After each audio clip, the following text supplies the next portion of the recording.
pasteur mosusu mais vraiment ba kendaka Israël ba tekela ba ba o ba mai na bango ngene ko zo kabal juif na ba aroke ko luka ba kashi kaka na Israël pour signifier Israël va dire à Jésus le monde évangile pire avant Christ a quitté évangile pire fait ou ta $50 ba ta monde kabbalistique ba ta ni mai la sirène des eaux mwana ya mama Nicole yaya ya Jos Ngunza yoka nef lumière nenga yembi yo enina jalo baseli loba lyoko ebongo molimo mwangai mokobika soki yotikinga mwaye tenoki te na miboma bakunda ngai mombeso. Mesdames et messieurs, bonjour et merci d'être branchés encore une fois sur Béni Africa TV, l'unique chaîne qui est toujours là pour vous faire voir tous ces dont vous avez besoin. Après bien sûr un bon moment d'absence, je suis Mpunga et des retours quand les Sarabino Nasarawana, on a parlé Sarabino Nyonso aussi sur les sports, sur la politique, sur la musique, tout ça, voilà, pour tout ça, Moussala, et on les lois, c'est moi, vraiment Makasi. Pour le rail, comme Bilabino, Moussa Yanzambe, évangéliste Ilonga Owebi, avec un connectant de Ike, avec 4K, Batou Badirutaka. Et on tous années, les deux tout est un peu masolo kaka. Il y a église après la Covid-19. On a dit que, on dit Mboka, on dit ville, on a disposition sous pour la deuxième phase Oyo, parce que nous sommes et culte, d'éviter. Évangéliste Ilonga a raisonné nini par rapport à temps où il y a ici bango parce que tant on dit mboka à décréter état d'urgence à bandaki et tant on dit pouvoir plutôt à dédier qui mboka na mboko ya nzambe mais tant à décréter fin état d'urgence à zone sinon baba l'église ils ont agité et pas évangéliste Ilonga. Mais avant que je puisse déjà lui donner la parole, laissez-moi le temps de remercier Bato Bassa parce que on va discuter qui est un maman Ariette Okumba qui va pour la maille là-bas. Bazoignon sovatique na ngai parce que bato biso badrami balé na vie à Jésus pour habiter quoi maman Ariette Okumba ça dit voilà na anniversaire ya maman Véronica Mambu Kioko Tolia qui tomela qui les vraiment c'est mon mingi na PSP moto les sous le président Jules Makof na Allemagne le président fondation Ekoki babi fondation Ekoki pour être d'accord la population congolaise fondation Ekoki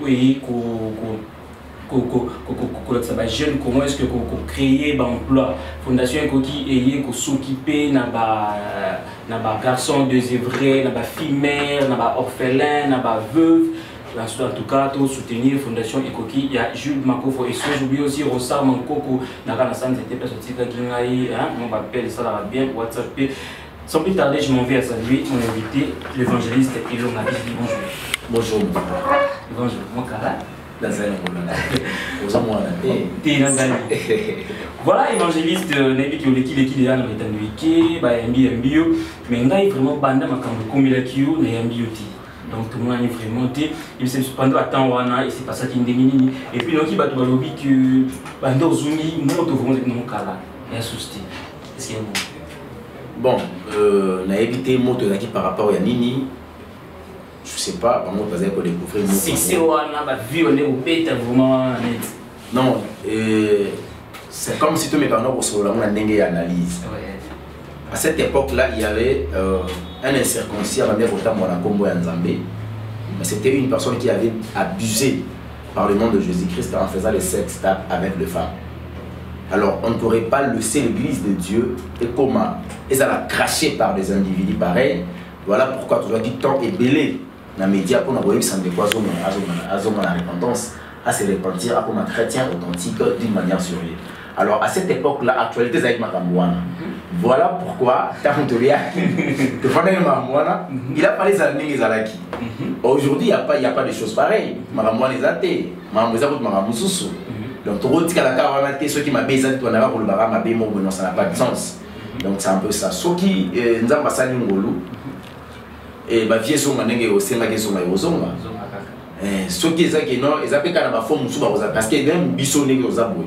Quand la mingi était mort, on a bisonné à exposer les sous. On a retourné à la limite qui est sans serviteur. Mais les sous. Aux autres quand ça me malé mais déjà. Azana kati ya ekobo, azana kati ya abomination, azana kati ya vimoko vraiment très bizarre. Oui, Mika Kato, pasteur. C'était l'évangéliste. Donc, tout le ministère évangélique, je suis très désolé. C'est moi Aïbani P, bien qu'il y ait au bout d'un combo. Aïbani. Aïbani. Donc, tu sais bien qu'à l'évangile, tu vas Aïbani, tu es évangile qui s'est mis à Kibila, tu es évangile Elonga, tu es évangile Roger Baka, n'évitez. Bon, évangiliste Sonika Fouta. Bon, évangiliste, papa Nabiso, évangiliste, qui encore Claude Camouloualès. Ah, ouais. Donc, c'est par exemple, comment tu t'as dit, donc j'ai dit, n'a pas ça qui déjà message wana, n'a pas dit que comme nous sommes tangi awa na bandé na ngamoko, oui bisangai qu'il faut être prudent parce que l'Éternel Dieu nous avait dit que bientôt là il va exposer l'un parmi nous. Alors ekoza la malamu ndeko a tikavi abasi. Kati ya ekobo za penza makasi, ekobo za makasi na kati ya milieu professionnel aba susu. Mon salon a abusé la bango d'une manière sexuelle. Alors, il y a bien été tant que aussi ma commune en Zambie, mais tu as pratiqué ma loba en Zambie. Tu as l'eau la tête parce que tu as la mingi. Quand on prie beaucoup dans la prière, c'est une bonne chose. Mais à la ramener, puisque tu viens de Zambie. Mais quand Dieu nous parle à travers la parole, à travers ses écritures, et comme parce qu'on a retour le col là-bas, tous on va le mettre en pratique. Si on ne met pas en pratique la parole de l'Éternel, le royaume des cieux n'est pas avec nous. C'est que tu as comme moi en a été, et puis il y a un mot pécat dans l'issue des alités. Voilà pourquoi on dit ce qui est ça. Il y a un ensemble de collègues, au ministère,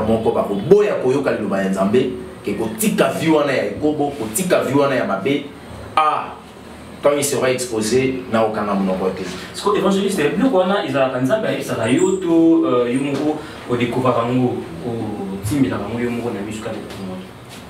Tous allons contacter, tous allons proposer à mon aide, papa n'a pas qu'ils amènent l'équipe, non, à mon aide en fasté. Donc, ce qui est dans un message par exemple, c'est que Natimbe est en tempo là le Bélina. Netinde qu'on a Roger Baka, tout le monde a dit qu'attend, après arrestation là-bas, il va vous caser à mon main. Et ça dit que tant ils ont permis de traiter. Vivre la responsabilité à Zanangona ou à Zanango, ils ont permis de traiter. À Zanango, il faut avaler les rouleaux tellement. Il faut appeler sa formation, il faut beaucoup prier. Parce que à chaque fois je me retraité, je me réture pour nous quelque chose pour nous. C'est ce que Moïse faisait. À tout moment en Israël, il y a Matina Montagne. Et si étant ministre de l'Éternel, et pas un patron exécutif, patron du gouvernement, le conseil des ministres, le président, il y a un président de la mission de Zambie, à Rosaïe, c'est un département où il y a un Israël. C'est ce que moi je fais. Donc, dans la difficulté, on a bango, papa n'a pas été, papa n'a pas fait des visites de mon été, l'évangéliste Hervé, tout le monde a quitté la maladie, a besoin de temps pour assister, après on a tout le monde sauté. Mais le message, c'est qu'on l'a ici, les Arabes sont morotés. Les Arabes sont morotés parce que les Arabes ont monté pour faire faux témoignage pour la sous. Attention, on va voir la. Merci beaucoup la patronne Balobi Béni Africa, Béni Nadia Motenayo, tous les évangélistes, l'évangéliste et tout le monde sur la Covid-19. Le président de la République a décrété état d'urgence, état de pouvoir plutôt, à l'objet de Moka ou le Mbogo Nzambe. Tout ça qui est dans le stade des martyrs.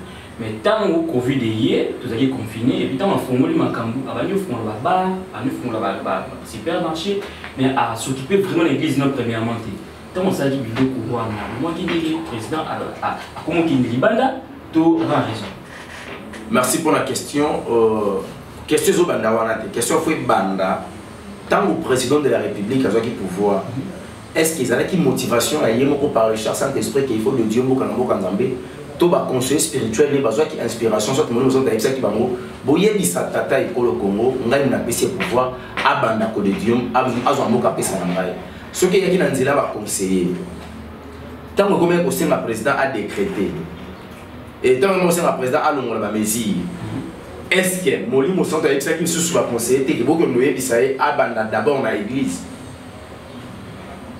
Moi j'en trouve que question fait bandela wana ce qui est qui volontaire mon konzambo kalobaki ki muto afandi singa na kitsa bokonzali ta ezali nzambe ya lola je suis obligé à kozamboka kopesa maboko na nzambe c'est une bonne chose mais tant que pas ngati alongola mesure fallait qu'il consulter nzambe parce que c'était comme ça avec David serviteur de l'Éternel azalaki à chaque fois avant qu'il y ait même guerre abandé pour consulter nzambe à orientation na plan de cœur pour alonga bitumba wana c'est comme ça. Coronavirus, Covid-19, tant qu'il y a qui n'a pas il y a qui le ennemi. Mais le quoi était même mon a coronavirus. A Jubiso à mettre en confinement avec l'être Sénaïe et Outipeka en Chine. Le quoi à Sango c'est baby n'a pas comprendre le thé. La Jubiso en confinement, l'autre n'a pas côté na Corbillard, ensuite comme cimetière. On l'être C et juste temps il y a pour s'exploiter ma casse dans le mal.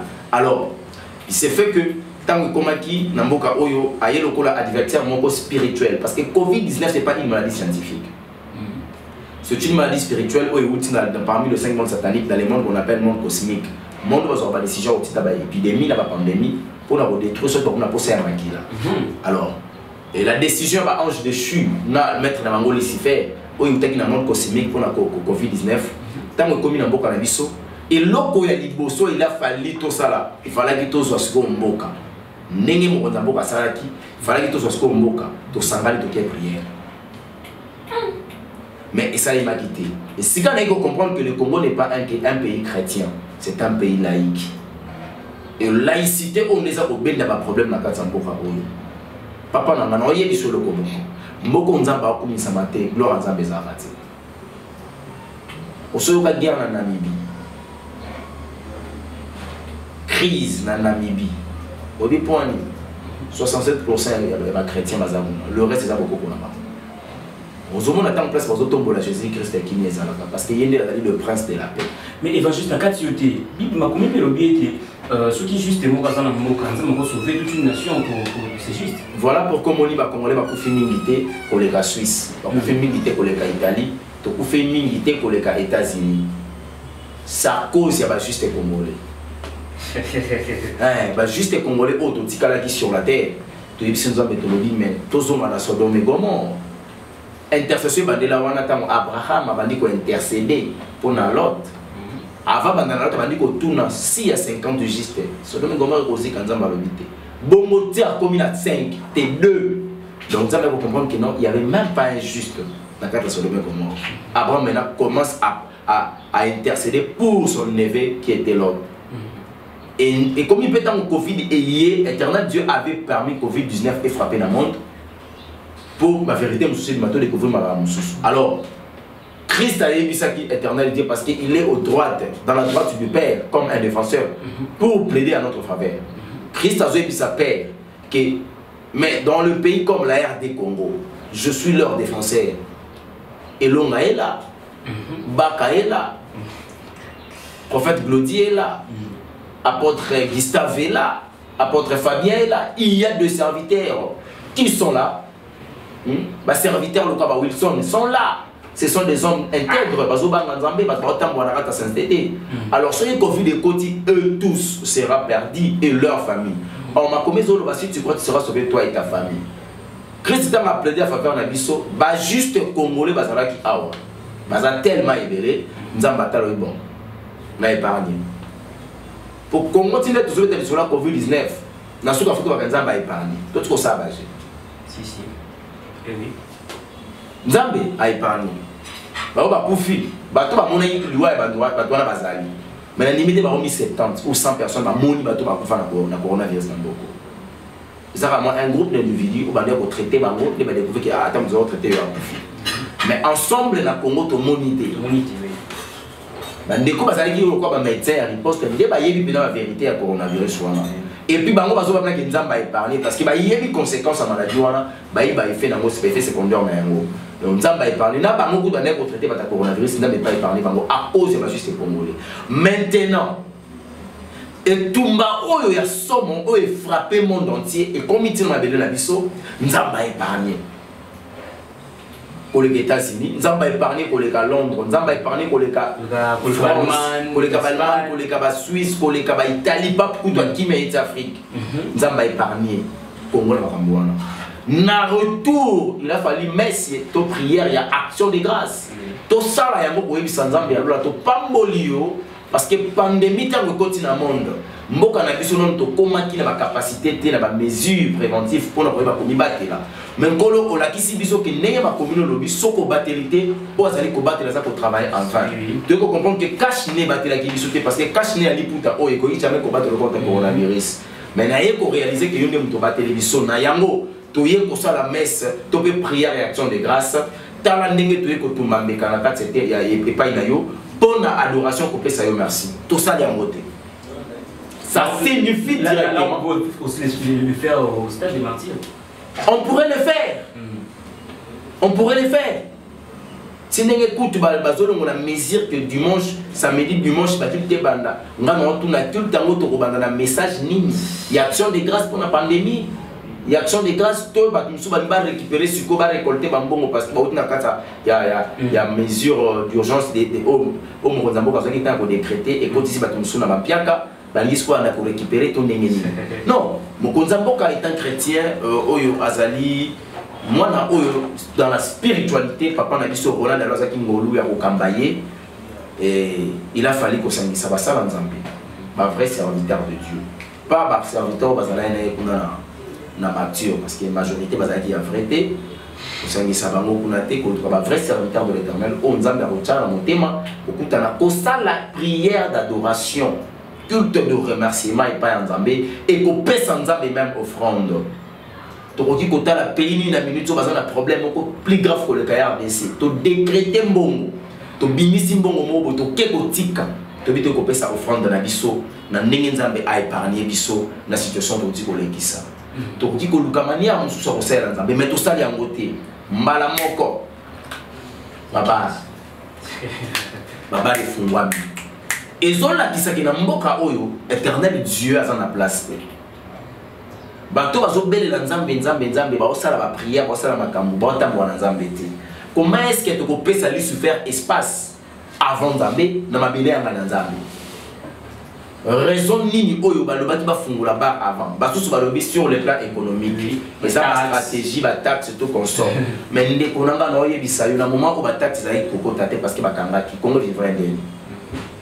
Mokonzambo quand même biso espace à 100 jours sans gouvernement. Vous savez combien il avait travaillé. Et le Congo va venir pour vivre à tout bête en gouvernement. Mais dans mon endroit, tout les balais là. Donc c'est comme s'il fallait que le gouvernement vous dise tout le temps, on a besoin qu'on a présent la mission, on a 100 jours, ça a été quand même bien. Donc on pourrait faire quelque chose. D'abord privilégier les Zambé, et le reste viendra après. Si on a taxe en haut, on a essayé quota avant. Tout qui est na kati ya bozala na ba monsieur ba tela ki biso ba taxe ko tali boso et servent boka nani ba congolais ba na la souffrance to privilégier d'abord Nzambe. En tout cas acte wana et ngolo bateke mo Nzambe ka azobunga parce que mo Nzambe ka tambola kaka na mosakoli Nzambe achaka kaka pembe na roi moko ya mosala na bonne orientation. Donc bato bazo entourer comme ba conseil spirituel de baza bato yo baza na Nzambe te ba Nzambe. L'évangéliste ba vision jusqu'au bacheli église ils sont différentes par rapport à la vision ti ba bar ba boîte na ba ozomo na bazo kota sans lave-main bazo kota ba ça ba détergent ba alcool wana il y a des infectations. Bazokota sans cache-nez, mais l'église il faut obligatoirement thermoflash ezala, il faut obligatoirement lave-main ezala, et puis selon le gouverneur de la ville, bien que dans ma communion vous demandez de Yokaki que tout le monde qu'on a siège l'église il faut que ça $5. Makambouana par rapport à supermarché par rapport il y a ce que Zabongo Zama Bemaka, c'est Zola qui va tout casser pour l'église dans Zambé. Or, la personne qui doit persécuter l'église de Dieu, qui va rencontrer dans son chemin Jésus-Christ de Nazareth. Tout n'a apôtre Paul à l'époque qui sort. Tant ma bande pour persécuter l'église à travers le serviteur. Oh, il y a Zoaka, il y a un cheval à se retrouver aveugle. Toute autorité vient de Dieu. Ce qui nous a fait il faut qu'on reconnaisse. Ce qu'on boit, quand on a mis qu'on a mis ça pour quitter. Parce que ça va nasser un tombeau là qui soko boyika nzambo okina à moins que bien mutafanza ki wana te même nous on sait nzamba chaka ba konzi liboso na biso parce que ayebi ki na motema ya mokonzi oyo libota na ba kobika na nzela oyo alors oya ko reconnaître nzambe te akoluka a persécuter église mon loko lobi par exemple ba thermoflash wana na bar ezata entre biso na bandeko ba ngenda ba banani il faut que na ba lukela bango ba misera makasi c'est bandeko ba okina ba parce que hier soir Meli Masanga a évité Moudounou à Kosansané nous on a soit ça pour tant nous de Covid. Monter qui va propager mon macasse. Parce que tant nous qui habite sur une église to benale Meli mon Covid. Le temps doit y avoir une guérison. Et l'ongwe qui parce que chez nous, il y a d'abord la protection, chez nous, il y a la guérison, chez nous, il y a le changement. Parce que nous avons Jésus-Christ de Nazareth. Pour finir, quand on a gagné. Mais si on biso bateau, tu as la facilité pour tout. Attends, tu l'as tiré à côté. Attends, tu as côté. Attends, tu as yaki nango. Si on a côté quand on a tempéré ensemble ici quand on est en conscience. Madame corps est désinfecté le monde marambouana nyos. Parce qu'on tue ça. Mais bon, si vous tirez sur la thermoflash. Na pas de boutique c'est que zola que balingi gouvernement congolais na ba konza Congo balingi biso ndemi mais zo la passe ko boya ko lika bingi ba ndeko ba kenda ba ba tu fo ba lengi la makasi eza bango Christ a dit que maman Israël la Bible la pona ngai ke Bible la pona bino te bana na bino parce que ngai na nzeta mobeso ba sali boye akoma forte na zo bino ba zeta ko kauka makambo etali COVID-19 na ba mesure tu vas reconnaître la entre église là-bas ba bunda makasi pour na ba pour l'église parce que nous avons Jésus biso ba bunda te to longa la biso et là on peut ça la boy ba fo ba l'église ebele na kati église tellement que ba fausse église eza ebele c'est la raison pour laquelle de fois ba konze on ba tête que ah te o alia escroc ah o alia escroc ah o rien o atika masu escroc magambo te téléméla. Si vous avez un solo à mbongo $5, je suis désolé. Ce que vous avez bongo, je suis désolé. Et bah oui, c'est sûr que c'est ma bête, on peut ça $5 la kit. On peut ça mentionnellement. On peut ça pendant combien de temps? On peut ça pour dire bon. Sauf qui par exemple l'église est à 50 000 fidèles. Par exemple, papa n'a pas la route Marie Awa. Léopold Moutou. Azata sur la moi 7 000 fidèles par chaise $5.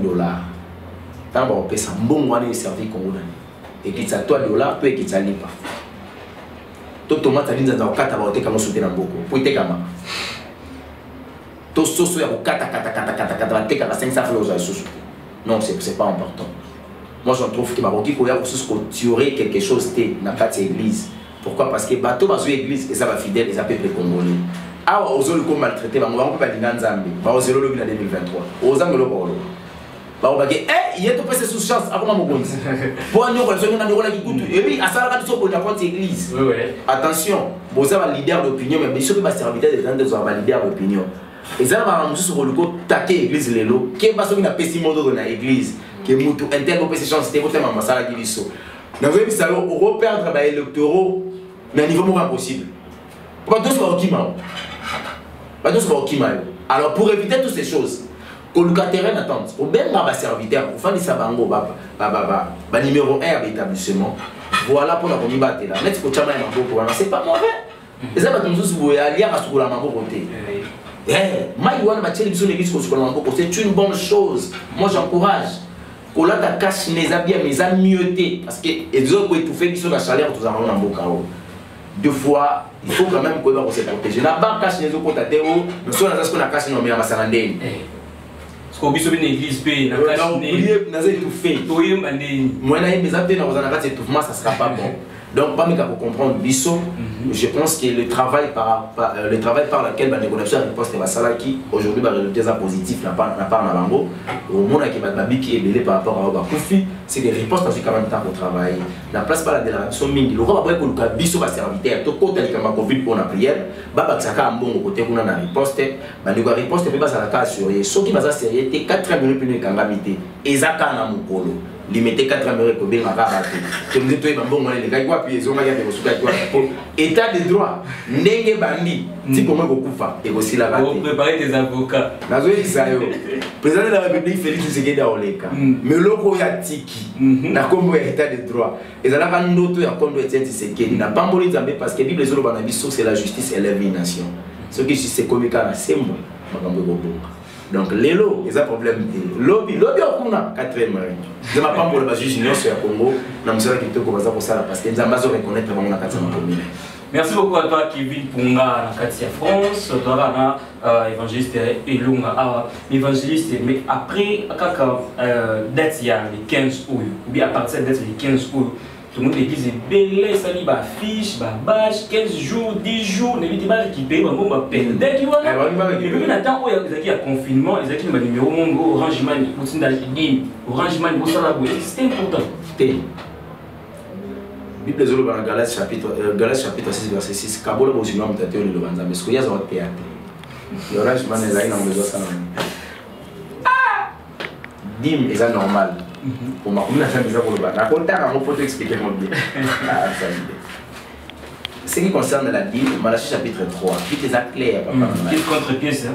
Et pièce contre pièce. Ah, bon mieux on tient église. Non, tant la verset Malachie chapitre 3 verset 10, c'est à 12, apportez à la maison du trésor toute le dîme, afin qu'il y ait de la nourriture dans ma maison. Voilà, n'a droit à alinéa premier. Tomi manakati yanda pour le trésor, donc on a quand la dîme, pour que billet et ça donc l'église doit vivre par rapport aux dîmes. Donc on dit mais ça va passer à décaler dans la il est mort. Mais il est qu'est-ce que pour qu'il y aura de nourriture dans ma maison, apporter dans la maison du trésor le dîme. Donc pasteur va dire soit au Sénégal, il y a un gars qui a été l'église qui a confinement. Il y a un délicat. Si le pasteur a dit qu'il y a 10 milliers, mon sens que ma collaborateur va travailler, va se retrouver dans 10 mois. Attention. Azo loka muto azo pesa dimi on moni pauvreté za ma case parce que ba pesa banza mena tout bazo rater formule ba sale la dimi za mabe yoka verset 11 avant votre 11 mettez-moi de la sorte de l'épreuve dit l'Éternel des armées et vous verrez si je n'ouvrirai pas pour vous les écluses du si je me répands pas sur la bénédiction je me répands pas sur vous la bénédiction en abondance. 11. Pour vous, je m'énoncerai celui qui dévorait et il ne vous dévore. Vous avez dit que vous avez une partie de l'écriture de l'Orange Manning, parce que c'est ça qui anime. Action de grâce, Baptiste Darango, c'est un acte de reconnaissance. Je reconnais ce que Dieu m'a fait. Voilà pourquoi je pose un acte et action de grâce sur ce Seigneur. Merci. Ni pasteur a confinement. Pour dire les côtés confinement, les côtés confinement, et Tonga et Kenen à confinement. Alors, Orange Manning de beaucoup de confinement. Action de gaz, c'est un nini. Bandivi a l'eau salée. Bandivi va aller à confinement. C'est comme on a zone. Tant que vous avez un pasteur, pour aller à Yemoto pour l'église de Nzambe, ils ont habilité. Entre parenthèses. Offrande, offrir pour deux raisons. L'offrande, ça veut dire qu'autant même comme Nzambe, au monde que le peuple Israël venait pour offrir à Dieu, pour que le peuple cherche leurs péchés à la effacer, pardonner. Les gens qui n'ont pas vu, les gens qui n'ont pas vu, très saint, le souverain sacrificateur. De façon que et il a su qu'on sa offrande à Bibouélé. Pour preuve, Masumo Zalek au Limbisama. Tant que Jésus-Christ a eu, comment on sait que Masumo Limbisama, Masumo est long. Une personne qui viendra pour ôter le péché. La personne qui va ôter le péché, c'est l'agneau du monde, l'agneau de Dieu pour ôter le péché du monde. Maintenant, il va payer Christ le coup la offrande pour la réconciliation. Alors, offrande, autre pesa, il y a réconciliation. Deuxième offrande, la deuxième dimension de la vie. Nous allons offrir juste peut-être pour que l'éternel Dieu a recevoir adoration à la vie, parce que culte d'adoration, ils ont moyen offrande. C'est pour culte, c'est les maquettes d'adoration. Tu as dit que pour réparer le retour dans le offrande de la Seigneur qui va gagner ça. Allez-y comprendre que le qui évangile pour la Liboumou, et tant que Makambo est commis, Liboumou est Koufa. En tout cas, et comment on peut s'en aller, ça peut avoir coupé sa tête. En tout cas, ce sont les aventuriers. Alors, tant que va passer sur le but d'ici le 15 à Mamozo, on va bâcher, on va récupérer. On perd trop. Perdre par rapport à Nini. Bon, c'est comme fidèle, on va faire ça. Tout le monde va faire un temps.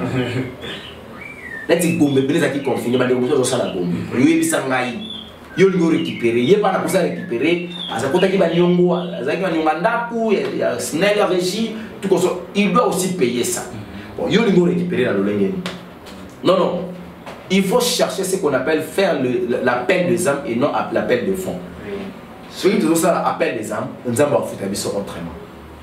Et puis, éternel Dieu, il est le bon payeur. Nous, français, le bon, il est le rémunérateur. Donc, ça signifie un bon payeur. Nous allons faire bien. Nous devons faire bien. En tout cas, D'ailleurs, message que tout le monde a c'est que dimanche à les 16, avant de découvrir banda culte, je recommande na oya olinga. Pourquoi ta prière il y a eu moko jeudi vendredi samedi tout nous avons pour la culte dimanche. Parce que il y a eu des faux parce que dès qu'on renouveler balance na satana. Ba koti banda kwa mama bazo bima avec vitesse. Et sacrifice à liboso ba sala événement dans la dimanche. Donc ça dimanche. Pour le monde, il y a des témoignages, il y a des vérité. Le monde éternel va travailler, ça veut dire que l'église va alliance pour nous préparer, nous allons détruire tout d'abord à partir de dimanche. Le dimanche, on a maman bomba moi non on a dans moi na té. Ce que moi je yo ya, zala convaincu que moi me sens timide. Ko ya na émotion la sentiment et pas ensemble les émotions existent pas, c'est plus la spiritualité et la foi. Si tu es convaincu, tu as la foi que Dieu t'a convaincu à okende kende. Mais na ngina senga yo po onima. Ce que côté prière, tout dans nzamba oye biso dimanche ya to ya té. Mais ceux qui vont rater ko ya dimanche à les 16, en tout cas ça mala mingi. Après dimanche à les 16, makamufse ko ndeko banda bongo to ya. Voilà, comme ça, l'évangéliste a lobby que dimanche, oui, il a vraiment été, donc jeudi, vendredi, côté prière, Nzamba à la Kisayo, ce dimanche, où il a été parce que le monde était né pour préparer, au dimanche, mais pour citer avec toi, l'évangéliste, il y a des choses qui, Moussa Nzamba aussi, Israël n'a pas caché né bonne pour les mots ils ont yaboué pas somba ya ba $5 n'est ce qui pour le béni ba wani maman na kumba mosali ya Nzambe mon Nzambe c'est un créateur nous sommes des créatures tous habiquelam il faut qu'on se réduise parce que quand éternel Dieu a lobby et que là munanga oyo nga bokene na commission moi nanga c'est qu'à considérer après son valeur. Alors, on a un matin, on est devenu un ministre, on a pétionné au ministère évangélique. Alors que tu es mon serviteur, tu dois me servir.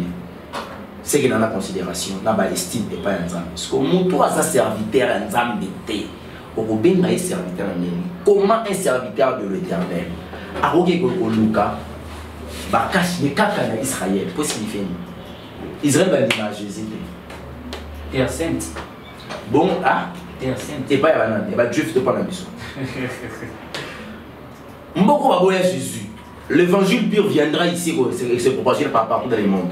Évangile pur avant Christ a quitté. Évangile pur fait où t'as. Mais bata la prophétie bata ma commune en Zambie. C'est ici le Congo, le pays qui va sauver les mondes. Quand vous retournez en Israël, quand vous partez en Israël, c'est pour masquer le gens, on va comprendre.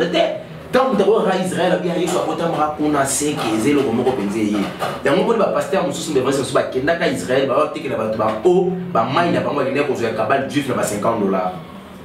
Ils ont monde kabbalistique, ils ont dit la sirène des yeux. Ils ont dit que où est Jésus-Christ de Nazareth? Tout genou fléchira par le nom de Jésus. Tout ce que vous demandez à mon nom vous sera accordé. C'est ce que dit l'Éternel.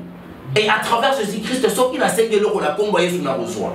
Il a dit que ça n'a pas été ça. Pour ça, parce que yo papa ou la mouki na tongo au bandi au moni qui a koti au créer commerce. Ce qui collègue ni kelema. Ce que vous savez que bon dans ta famille on ne comprend pas. Pour que vous sachiez que conteneur mobimba va cacher. Et au Israël est au caché prophétique. Ah.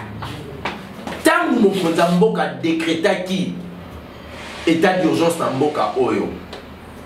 Nous avons inspiré qu'il faut avoir un caché prophétique.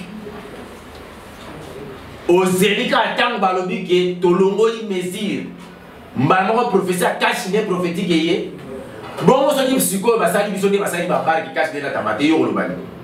Perte totale. Nous avons simba nous avons pas le nom caché.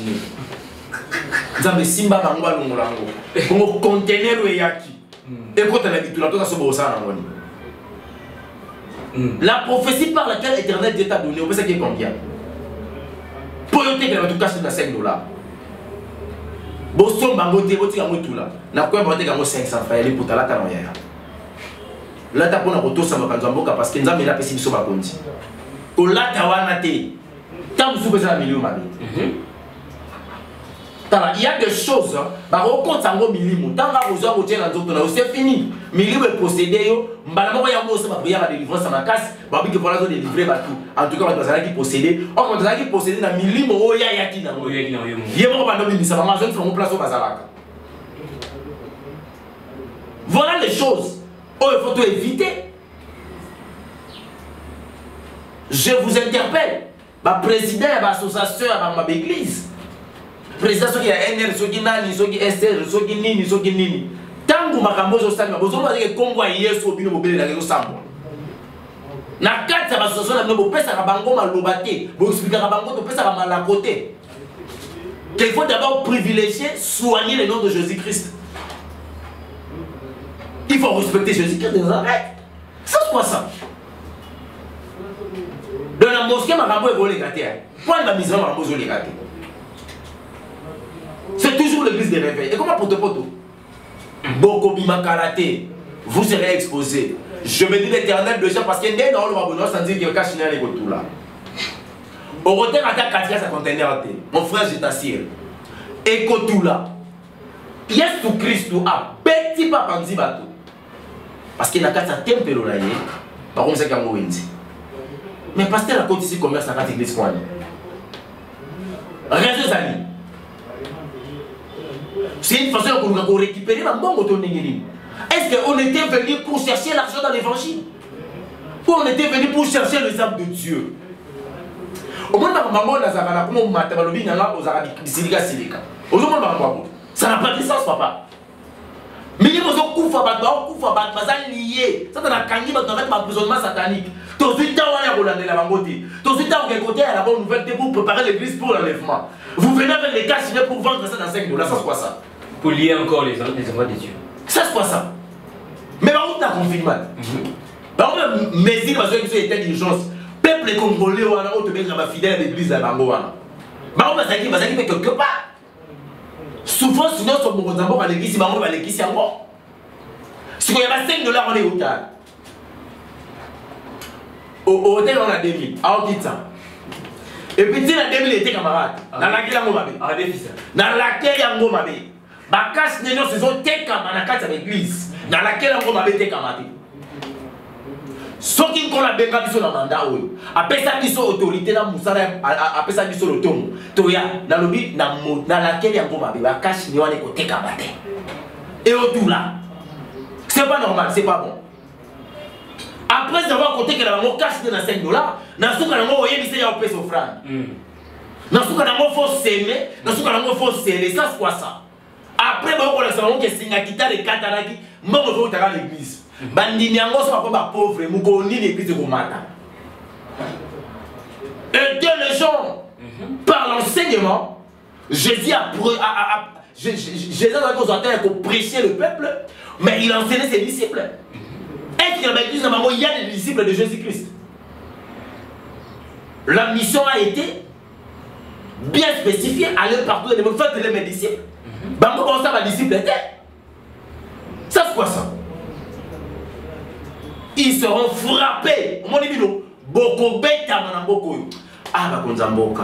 Nzamba wakote la bangoka ka. Bango lokanga. Bango waka di le kango.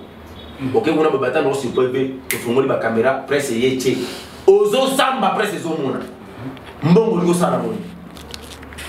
Ozo sala moni. Papa écoute ba ti ba cache né dans la disposition ba to fait. Yo félé papa.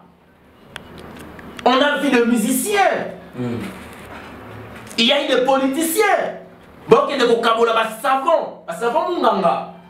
Bazo kabola ba savon liquide. Bazo pesa ba baptigène. Bazo pesa ba cache né ya ofélé. Mais en arrivant en église, et comme il y a 5 $, et puis pour autant, madame 1000 francs, à 400 francs, à 205 $, tu as un degré à un criminel financier de l'église. Au moins, un criminel, parce que c'est prophétique. Le mot parce que la prophétie vient de la part de Dieu, que Python va prophétiser. Et qu'est-ce qui est dit dans la prophétie? Ni de l'Obama. Ce qu'on a dit la Covid ici. Tout ce qu'on a dit Covid aux alatés. Tout ça, on a monté dans le Boko. On a épargné. Batika va faire. Boston va monter au Toubisango. Et à part cela, au monde, Et comme on a candidat, oh, mon la police, il y a le général Sylvano qui a son appel ordre qu'il faut Eza. Pour moi, on a besoin de la bopette, Eza madame. Et je sais que mon pinga, mon la police, à ça, nous soin. À ça, il y a l'église, mais à la bataille. Bah, toilette, nous sommes l'église au côté de Kima. Nous avons dit qu'on a ces soulagements, tant qu'il y a ce qu'on m'a beaucoup. Et ça, pour aider pour l'hygiène. Tant que mon la police a fait ce ordre, au royaume, et comme maman est sainte. C'est disé. Les amants ils m'ont béni. Avant ce qu'on m'a beaucoup, sur la boue, pas le panier au fond de mon bandit. Canami de Rambo. Panier au fond des amants, sur la boue, on a ôté awa. Construire la boue, sur la léloni. Makamune rotika na bassin wana. Abandi contre ya paquet de kuna zonga awa raka kranchu bab. Fanturier. Comme meka ko sukona maboko teso ke komi mai oza mai eza mai ya pompi. Soki ba konza la police apesa ki ordre tena mokonda ki sasa gouverneur na biso. Mai nani engeza suma imote ko mai moko ba pambola. O benit. O benit mon côté ko za na kata ba kandimi wala ko sukula maboko. Ba tenge na mo ofrande. Appel des fonds et l'équipe et changer ma stratégie. Maintenant, changer ma stratégie pour l'appel des âmes. Il y a une mission pour la pessimisme. Quand un peuple. Ah! Mboko yo va traiter ba diriger ngo kaka. Avant yeso azonga Congo. Ba traiter to diriger ka mboko yo. Et to kota la biso na bango so to suka pa wapi. Ya ngoyo. Ulugira évangéliste longa makambo anda oloba adefana l'église ya ngoyo. Obandi tant mata na mata boko miyo convocation l'église quoi té mambo beko ta l'église té avant on a une esprit critique évangéliste na mon mati mon kitapo moi le suka po mo de to ya mosumba si ma poto développer ba évangéliste to so manzela ko la version bêta veut exposer cette fois-ci dans ngamu na biso évangéliste ministère évangélique to tiki musala ko la personne qui biso to côté ici via débauche via Ekobo il faut qu'on évite Ekobo. Ministère évangélique, évangéliste congolais, nous avons interpellé biso nyonso. Alobi tozonga na kati ya mission o ya pesa ki biso, totika ba ser, balanga yesu, balanga biso te. Comment la nullité ya ba ser, bozo modure bana bato ya basi, bozo bloquer vie na bango, et puis yo za ko kitisa mafuta. Ko lo za ko exposer yo. Ano e ko sila te soko bongwanité. Tu seras exposé. Et quand tu seras exposé et que vous allez dépendant, peuple de Dieu, pourquoi ça condimenter ce yogi qui va exposer l'onga? Parce que ma commune dans Zambéza Kolobana Ézéchiel chapitre 3 verset 17, ce qui injuste, dans verset 20, ce qui est injuste, il se détourne de sa justice. Éternel, le diable côté là, il piège. Quand tu as dit et pas évangéliste. Oya koyoka vous allez sauver même. Oya koyoka il ne sera pas épargné. Tant que koya et vous allez passer. Je vous demande déjà peuple de Dieu pour arriver à raconter à tous en amour à Jésus-Christ de Nazareth. Et soit zozonga. Évangéliste numéro parce que le passé n'a rien trop. Wali combien m'a dit soit commis plus 243 97 58 121. Je reprends. Plus 243 97 58 175. On a numéro nabiso, c'est comme ça que vous se bientez.